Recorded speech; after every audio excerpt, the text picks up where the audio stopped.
Wave after wave of missiles and drones, relentless attacks from Russia. The most by air since the start of the war, Ukraine's military says. In Odessa, the routines of everyday life shattered after a drone devastated a high-rise building. I felt the whole building started moving, this woman says. I understood that something horrible just happened. This was a scene in Zaporizhia, where a residential neighborhood was hit. One of several civilian locations, now sites of horror.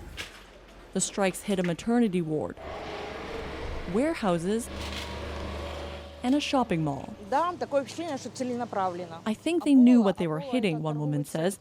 They hit with precision. That precision buried this man in the rubble. Emergency crews worked furiously to free him. In a video message, Ukraine's President Volodomyr Zelenskyy was defiant, saying, "We will respond to Russian terrorists for every strike." Russia's Ministry of Defense says they hit their intended targets, claiming they were military sites.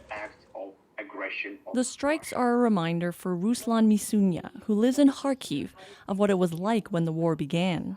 When you wake up because of the explosions, and again, that was the massive attack, I can tell you definitely that the atmosphere here in Kharkiv is that we will survive. The war has been dragging on for nearly 2 years, and in recent months, Western military support and funding has been waning. This expert says the Kremlin is taking advantage of that. There's still no consolidated vision of what a Ukrainian victory would mean. And so I think that the Kremlin is capitalizing on this uncertainty. One thing that is certain, the request from Ukraine for help. This is yet another sign for our partners to strengthen Ukraine with the required amount of air defense, says Ukrainian Air Force spokesperson Yuri Ikhnat. And Julia, what are we hearing from Ukraine's allies?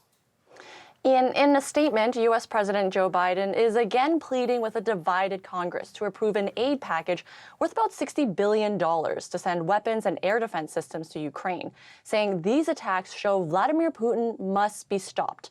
And here in the UK, the government says it's sending 200 air defense missiles and vowing to stand with Ukraine for as long as it takes. All right, Julia, thank you.